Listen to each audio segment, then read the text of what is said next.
Nouvelle édition sur RTI 1. Bonsoir à tous et bienvenue dans la commune d'Abobo. Le Premier ministre a lancé ce samedi les travaux de construction d'une école et d'un garage en un lieu unique. La commune va aussi bénéficier d'une piscine olympique capable d'accueillir des compétitions de haut niveau. Sont également concernés par ce projet les communes d'Atekoubé, de Marcory et de Koumassi.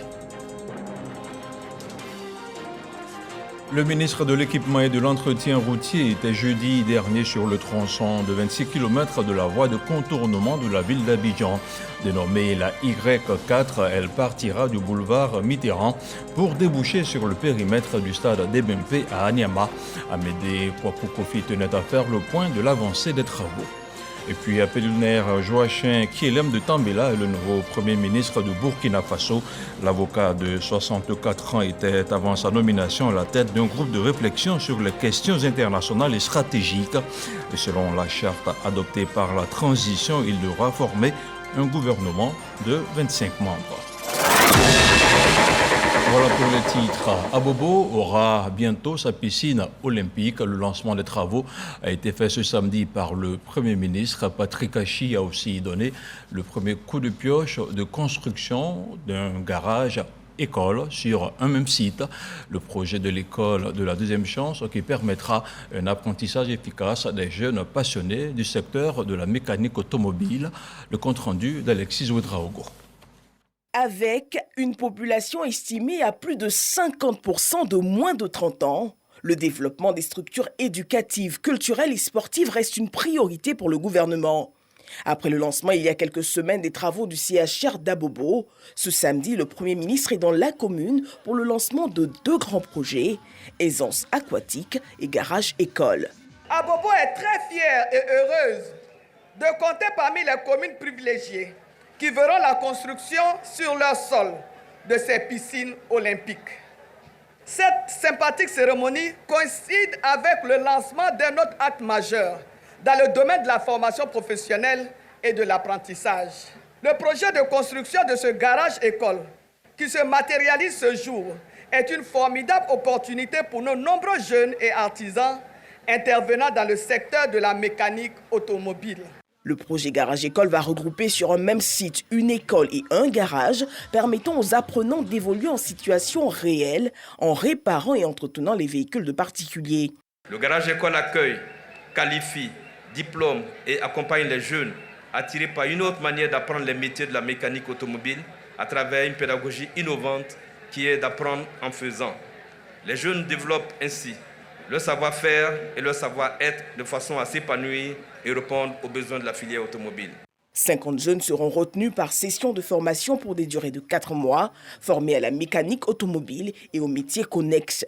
Une formation sanctionnée par un CQP puis ouverte sur les CAP, BT, DTS et autres diplômes d'ingénieurs. À côté de cette nouvelle, un autre projet tout aussi important, Aisance aquatique, qui veut créer en Côte d'Ivoire les conditions optimales à la pratique de la natation. Le projet prend en compte la réhabilitation des piscines de Boaké et Bingerville, ainsi que la construction des piscines d'Atekoubé, Yopougon, Marcory, Koumassi et Abobo. Depuis l'indépendance de notre pays, l'État n'a jamais autant investi dans le sport que pendant ces 5 dernières années. Ce programme a également vocation d'aider à la formation des formateurs, à la promotion de la natation en Côte d'Ivoire en tant que discipline sportive. Mais vous le savez, nous avons une pandémie dans notre pays. Ce sont les maladies cardiovasculaires et l'AVC, et la piscine est un outil de rééducation. D'un coût global de 15 milliards de francs CFA, ce projet va engendrer de nombreux emplois directs et indirects. Pour le Premier ministre, l'enjeu est unique, améliorer les conditions de vie des jeunes. En dehors du divertissement, tout sport, que ce soit le football ou autre chose aujourd'hui, tout sport peut vous permettre de devenir un athlète de haut niveau qui fait rayonner le nom, l'image et le drapeau de son pays dans les firmaments de toutes les compétitions continentales et mondiales. Et on peut avoir des médaillés d'or ici à Abobo en natation. On est également ici pour construire, on a dit, une école garage. l'objectif de ce garage, d'abord, avant tout, c'est de prendre les mécaniciens actuels et de les envoyer là-bas en recyclage pour apprendre à réparer les nouveaux modèles de voitures qu'ils n'ont jamais vus. Pour qu'ils sachent réparer tous les nouveaux modèles de voitures qui sortent. Et c'est pour les jeunes qui sont sortis de l'école, qui n'ont pas pu continuer et qui sont intéressés par la mécanique, à leur apprendre ce que c'est que la mécanique, l'électricité, la tôlerie, la peinture auto, pour qu'eux aussi puissent gagner leur vie. C'est ça le projet Garage École. Et le gouvernement voit plus grand pour Abobo. Tu auras l'un des meilleurs stades du pays. Tu auras le plus grand centre hospitalier du pays. Tu auras la plus belle piscine olympique du pays. Tu auras les plus belles voiries du pays. On est en train de faire un échangeur là-bas, il n'y en a pas en Côte d'Ivoire. Tu auras le plus beau marché du pays. Madame la ministre, moi-même, je dois revenir bientôt pour lancer le plus grand lycée scientifique des filles de Côte d'Ivoire, ici à Abobo. Le mot transformation structurelle que le président dit régulièrement, là où il prend le mieux son sens. Parce que, comme vous l'avez dit, on sait où était Abobo, on sait où est Abobo, mais surtout, on sait où va Abobo. Merci, Son Excellence, Monsieur le Président de la République, pour toutes ces populations qui ont été patientes, qui ont été loyales, qui ont été engagées, qui vous ont soutenu et à qui vous, l'homme, qui mieux que quiconque connaissez le sens de la gratitude, est en train de le leur rendre au centuple. Des annonces qui ont donné le ton à la fête cette fin de semaine dans la commune Zo. Et sur un tout autre plan, l'interconnexion électrique entre la Côte d'Ivoire et le Libéria prend forme. Une convention d'achat d'énergie a été signée vendredi à Abidjan. D'une durée de 3 ans renouvelable, la Côte d'Ivoire va livrer au Libéria de l'énergie d'une puissance de 25 à 50 MW jusqu'en 2024. Les précisions de l'enseigné Bakayoko. Ce contrat d'achat signé est l'aboutissement d'un long processus de négociation débuté depuis juin 2020. C'est un contrat de type TCOP d'une durée de 3 ans renouvelable. Par ce mécanisme, la Côte d'Ivoire garantit la livraison d'électricité au Libéria, qui a obligation d'acheter la quantité produite, qu'il en prenne livraison ou non. Il s'agit pour la Côte d'Ivoire de livrer au Libéria une puissance de 25 MW avec un enlèvement d'énergie de 17 GWh en 2022, 25 MW pour 141 GWh en 2023 et 50 MW pour 424 GWh en 2024. Un acte de solidarité en faveur d'un pays voisin confronté à des coupures quasi quotidiennes d'électricité. Le ministre libérien des Mines et de l'Énergie se dit résolument engagé à assurer le bon fonctionnement du projet d'interconnexion électrique régionale, ce puissant outil de coopération sud-sud, en veillant au respect des engagements pris par la partie libérienne. La crise globale d'électricité est un défi important à la sécurité d'approvisionnement de l'électricité qui nécessite une planification stratégique entre nos pays. Nous devons réduire notre dépendance des énergies à source thermique et pouvoir favoriser les énergies renouvelables. La Côte d'Ivoire, qui veut devenir un véritable hub énergétique dans la sous-région, multiplie les projets structurants en vue de donner du contenu à ses ambitions. Notre capacité de production a été augmentée de 60% entre 2011 et 2022 pour atteindre 2548 MW et devrait doubler d'ici 2030. La part des énergies renouvelables intégrant la grande hydroélectricité, qui est d'environ 30% aujourd'hui, devrait passer à 40% à l'horizon 2030. De bonnes nouvelles pour Monrovia, qui appelle Yamoussoukro à construire une deuxième ligne de 225 kV.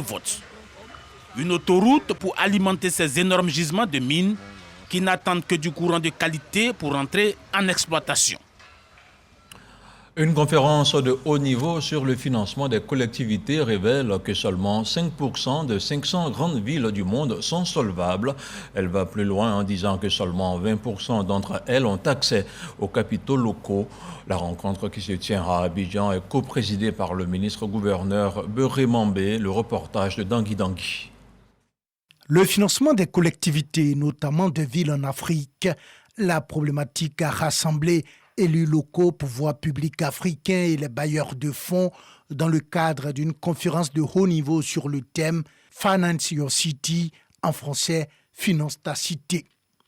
L'Agence française de développement a saisi l'occasion pour réaffirmer son engagement à accompagner le développement des villes en Afrique. C'est 3 milliards d'euros d'engagement chaque année maintenant aux faveurs des villes durables. Et on le fait avec une grande diversité d'instruments. On peut financer directement les villes et leurs opérateurs dès lors que le cadre juridique du pays le permet. Co-président du Fonds mondial pour le développement des villes FMDV, initiateur de cette conférence en marge du sommet Finances en commun, le ministre-gouverneur Beuré Mambé a invité les bailleurs à avoir une autre vision du développement des villes. Nous voulons demander aux bailleurs de fonds de comprendre que la ville est un partenaire des bailleurs de fonds à part entière. Représentant le Premier ministre à cette conférence de haut niveau, le ministre de la Construction a partagé sa conviction sur la problématique de financement des collectivités. Notre ambition est de renforcer le pouvoir d'agir des ministères en charge de l'urbain, ainsi que celui des collectivités territoriales de nos pays respectifs, sur tout ce qui relève du financement du développement urbain durable, juste et résilient. Et nous pensons que le moment est arrivé d'agir ensemble pour construire une Afrique qui s'urbanise sans s'affaiblir. En vue d'accélérer le financement des villes en Afrique, des ministres africains et le Fonds mondial pour le développement des villes ont signé des protocoles d'entente. Je vous le disais en titre, les travaux de la voie périphérique Y4 n'avancent pas vite. C'est le constat du ministre de l'Équipement et de l'Entretien routier qui affiche son mécontentement. Amédée Kouakou Kofi s'est même plaint de la qualité de certains ouvrages lors de sa visite de terrain. Lancé en 2020, le taux d'exécution physique des travaux est aujourd'hui estimé à 60% pour un délai d'exécution consommé de 82%. On retrouve encore une fois notre reporter Dangui Dangui. Travaux de construction de 2 sections de 26 km de la voie périphérique dénommée la Y4. Depuis la commune de Cocody jusqu'à Anyama, en passant par Abobo, le ministre de l'Équipement et de l'Entretien routier a pris la mesure de l'état d'avancement des travaux et la qualité des ouvrages, n'hésitant pas parfois à interpeller les responsables des entreprises en charge de la réalisation de ce projet. À la fin de sa visite, le ministre Amédée Kofi Kouakou ne cache pas son mécontentement. Sur les 12 premiers kilomètres, globalement, on peut dire que les travaux ne sont pas satisfaisants. Nous allons leur faire une mise en garde, une mise en demeure, de sorte à ce qu'ils puissent accélérer leur cadence. Sur le deuxième lot, qui part donc du carrefour de la route d'Alépé jusqu'ici à Ebempe, nous avons une évolution d'environ 60%. Mais les populations qui sont impactées par le projet, beaucoup n'ont pas encore quitté les lieux. Ce qui fait que l'entreprise, malgré sa bonne volonté, n'arrive pas à avancer. Le ministre de l'Équipement et de l'Entretien routier promet de tirer toutes les conséquences relatives à la lenteur dans l'exécution des travaux et rappelle par ailleurs l'importance de la voie périphérique Y4 pour le pays. Aujourd'hui, avec les problèmes de congestion, c'est-à-dire les problèmes d'embouteillage dans la ville d'Abidjan, il est très important qu'on puisse donc construire des voies qui permettent donc à nos compatriotes donc de pouvoir circuler correctement. C'est ça la vision du président Alassane Ouattara. Et c'est cette vision-là qui est en train d'être mise en œuvre. Aujourd'hui, à travers cette visite de chantier, nous avons souhaité que l'ensemble du peuple, que les Ivoiriens voient la réalité de ce qui est dit. La Y4 qui est en construction, aujourd'hui, vous avez vu que c'est une réalité. Lancé en 2020, le taux d'exécution financière du projet de construction de la Y4 est de 41%. L'avancement physique des travaux de cette section est de 60% pour un délai d'exécution consommé de 81,6%. 3 plateformes d'échange périodiques pour aborder des questions d'ordre national et local ont été créées dans la région du Cavally. L'une d'entre elles, le Conseil régional chefferie traditionnelle, vient de tenir sa première réunion annuelle à Guiglo.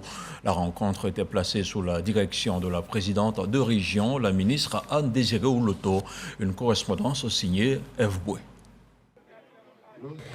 Plusieurs sujets ont été abordés au cours de la première rencontre annuelle de la plateforme Conseil régional chefferie traditionnelle du Cavally, tenue à la maison des chefs du Cavally à Guiglo et présidée par la présidente des régions, Anne-Désirée Ouloto. Il reste la rue de Taï, il reste aussi le château d'eau des Agnés et quelques collèges de proximité. On a soulevé tout ça là, elle nous a promis qu'elle va faire. Elle nous a apporté des nouvelles, elle nous a sensibilisés pour le recensement de la liste électorale. Elle nous a sensibilisés sur la carte CEMU. Nous repartons avec ces informations vers nos populations pour relayer. La présidente Anne-Désirée Ouloto s'est dit satisfaite de la tenue de cette première réunion et rassure. Aujourd'hui, le Cavally est en paix, à l'image de notre pays. Et les problèmes posés par les populations, dans le cadre donc de leur mieux-être, sont au fur et à mesure pris en charge, d'une part par le gouvernement et d'autre part par le Conseil régional. Nous sommes heureux de constater que le pays va bien et que le gouvernement et le président de la République travaillent tous les jours à la sécurisation de notre pays, travaillent au maintien de la paix, travaillent donc au rayonnement de notre pays. En marge de cette rencontre, la présidente des régions a offert des équipements d'une valeur d'environ 7 millions de francs CFA à la maison des chefs.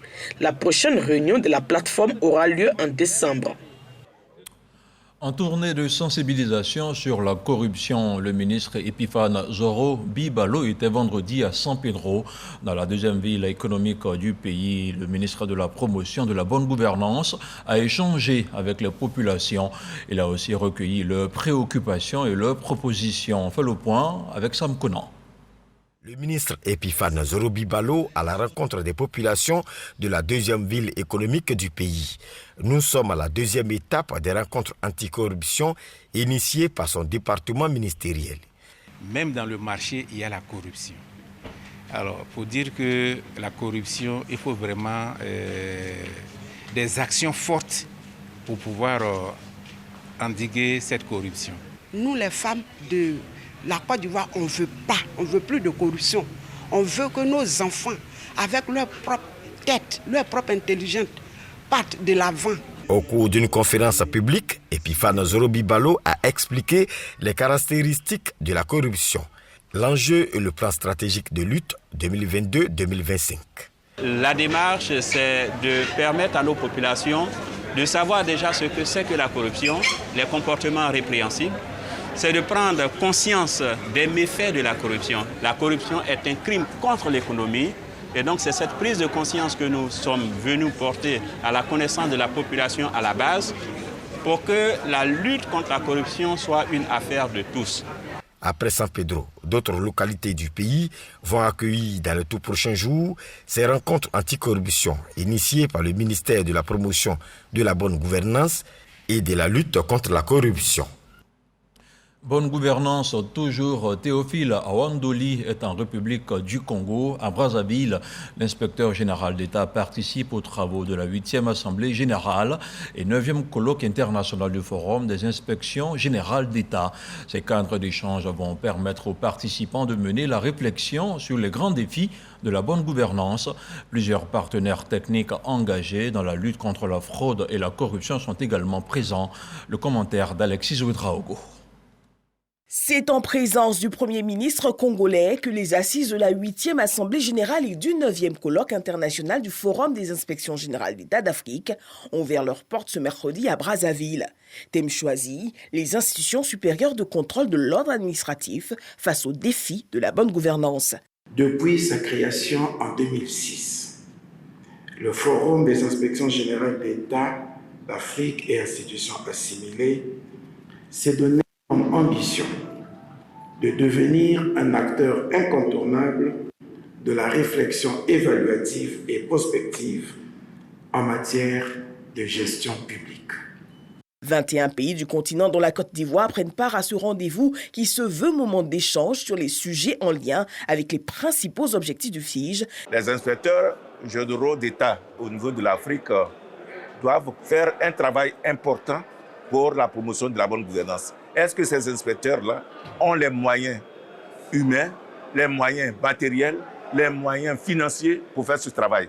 C'est un grand thème que nous discuterons au niveau du colloque. Et un deuxième thème, sous-thème qui sera discuté, quels sont les outils que les inspecteurs ont dans le cas où, dans certaines structures, on essaie de leur cacher des informations. On essaie même de falsifier des informations. Organisation sous-régionale africaine, le Forum des inspections générales d'État d'Afrique et institutions assimilées FIGE veut renforcer la bonne gouvernance sur le continent. Retour en Côte d'Ivoire avec le ministre de l'Intérieur et de la Sécurité qui était récemment dans la région du Haut-Sassandra. À Daloa, le général Vagondo Diomandé a échangé avec les pompiers civils de la localité. Un accent particulier a été mis sur l'amélioration des conditions de travail et de vie des acteurs de la protection sociale. Abou Sanogo. C'est au centre de secours d'urgence du Haut-Sassandra à Daloa que le ministre de l'Intérieur et de la Sécurité Vagondo Diomandé a échangé avec l'ensemble des acteurs de la protection civile. Je me souviens, il y a quelques mois, de notre rencontre que nous avons eue à mon cabinet. Quand, après avoir été utilisé par certaines personnes en mal d'inspiration, vous avez failli sortir du chemin. Mais Dieu aidant, vous vous êtes ressaisi et vous êtes venu me voir pour me dire nous nous sommes trompés. Hommage a été rendu au président de la République Alassane Ouattara, qui a permis à ce jeune corps d'élite d'œuvrer au renforcement de la protection effective des populations. Disons merci au président Alassane Ouattara, qui à la fin de la crise post-électorale a eu à cœur de faire en sorte que nos jeunes qui étaient en proie au doute soient rassurés, qu'ils aient un point de chute. C'est comme ça que ce corps de sapeurs-pompiers civils a été réellement concrétisé. En retour, les pompiers civils ont exprimé leur reconnaissance au chef de l'État Alassane Ouattara.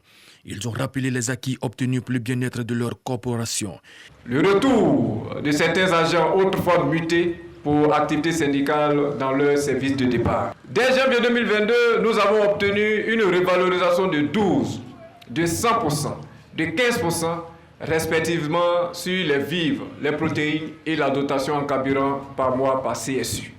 Monsieur le ministre, les pompiers civils ont reçu en fin 2020 plus de 2000 tenues pour donner fière allure aux soldats de feu. Les pompiers civils ont honoré leur tutelle avec des présents pour traduire leur reconnaissance et leur disponibilité à servir l'État de Côte d'Ivoire. Abidjan abrite un sommet de l'élevage, un rendez-vous national de référence de l'ensemble des filières animales et halieutiques.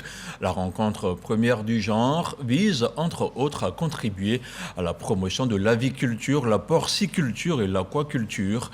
Sur les bords de la lagune ébriée, elle va durer 3 jours. On en parle avec Walter Amadou Ouattara.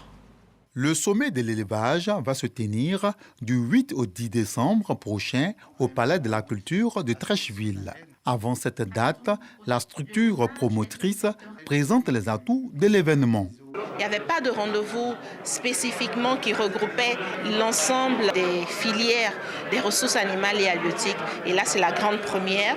Ensuite, on pourra avoir le meilleur de toutes les spéculations sur place et parler des enjeux qui sont liés et aux ressources animales et aux ressources halieutiques et à la santé animale. Pour combler le déficit en production animale, estimé à 55,4%, le ministère de tutelle a mis en place la politique nationale de développement de l'élevage, de la pêche et de l'aquaculture sur une période de 4 années à compter de 2022. La contribution attendue du secteur privé est de 60%. Il est question de faire savoir les opportunités d'investissement qui existent dans le secteur de l'élevage en Côte d'Ivoire. On ne couvre qu'à peine 44% de nos protéines en animal et on couvre à peine 15% des protéines halieutiques. Et ce salon donnera les réponses qu'ils attendent pour manifester un intérêt pour ce secteur pour lequel l'État dépense près de 400 milliards de francs CFA en importation de protéines animales et halieutiques. Le sommet de l'élevage est aussi une réponse au défi de la sécurité alimentaire en protéines animales et halieutiques pour la Côte d'Ivoire. Le pays importe au moins 500 000 tonnes de poissons chaque année. Le ministre du Commerce, de l'Industrie et de la Promotion des PME a procédé à une remise de matériel aux coopératives et grossistes de la chaîne de commercialisation des produits vivriers. Souleymane Diarrassouba vise à travers cette action la mise en œuvre du projet sur le produit vivrier afin de mieux lutter contre la cherté de la vie. Objectif, assurer la souveraineté alimentaire et lutter efficacement contre la flambée des prix. Astou Touré. La lutte contre la cherté de la vie s'intensifie en Côte d'Ivoire. Les acteurs du secteur de la commercialisation reçoivent des broyeuses, des décortiqueuses, des tricycles et des cajots pour l'approvisionnement des marchés en produits frais, produits localement. Les dons concernent 197 organisations professionnelles agricoles, dont 14 fêtières et 183 coopératives provenant de 22 régions pour un montant de 326 millions de francs CFA. L'OCPV conduit d'autres activités en lien avec les partenaires techniques et financiers de la Côte d'Ivoire et notamment la Banque mondiale à travers des projets de développement. Toutes ces actions pour contribuer à la lutte contre la vie chère. Un appui qui vient renforcer les capacités des opérateurs en matière de distribution et de transformation. Le coût du transport est un facteur clé qui justifie la hausse des prix souvent des biens et des produits de consommation dans nos différents marchés. Donc il était important que l'État puisse apporter son aide en mettant tous ces matériels de transport qui sont pratiques à la disposition de nos braves mamans. Pour assurer la sécurité alimentaire, Souleymane Diarrassouba lance un appel au secteur privé. Nous avons élaboré un cadre stratégique de commercialisation des produits vivriers qui est en cours d'examen au niveau du gouvernement, ainsi que la proposition de réforme de l'OCPV pour élargir ses missions en privilégiant des investissements stratégiques et un mécanisme de régulation dans le système de commercialisation des produits vivriers. Au total, 33 broyeuses, 20 décortiqueuses, 163 tricycles et 50 cajots ont été remis aux 22 régions bénéficiaires. Le centre d'action communautaire de la commune d'Atekoubé vient d'être réhabilité par le conseil municipal. En plus de sa rénovation, il va également être équipé à la grande satisfaction des populations. Graskando. Atekoubé 3, le centre d'action communautaire pour l'enfance réhabilité par le conseil municipal, avec à sa tête le ministre des Sports Paulin-Claude Danhaut, par ailleurs député maire. L'initiative est appréciée à sa juste valeur. Nous disons merci à Papa de Paulin-Claude pour la construction et la réhabilitation de notre école. En plus de sa réhabilitation, le centre bénéficie d'équipements composés entre autres de meubles de bureau et de matériel de jeu. Monsieur le ministre, en réhabilitant cette structure, vous réglez plusieurs problèmes car nos structures ont divers rôles. La protection des enfants, l'éveil et l'éducation des enfants, l'autonomisation des femmes et l'épanouissement de la famille. Des kits scolaires ont aussi été remis aux élèves de l'école primaire Paulin-Claude Danhaut d'Atekoubé 3, qui fait également Pont-Neuve. L'Ivoirien nouveau que veut construire le président Alassane Ouattara doit se forger dès la base, dès la maternelle, en donnant des valeurs et des repères. Et nous sommes heureux d'offrir cela à ce quartier populaire complètement réhabilité et qui aujourd'hui va avoir un centre pour la petite enfance. Et nous sommes venus encourager la grande famille éducative pour qu'elle s'implique dans l'encadrement des enfants. Et elle trouvera auprès du conseil municipal et de la municipalité tous les soutiens nécessaires pour réussir sa mission. La cérémonie a été aussi le lieu pour la population d'Atekoubé de témoigner leur reconnaissance au président de la République à travers le député maire, grâce à qui le quartier bénéficie désormais d'infrastructures de base, notamment l'électricité, l'eau potable et un centre de santé. Tout de suite, le point de la situation de la Covid-19.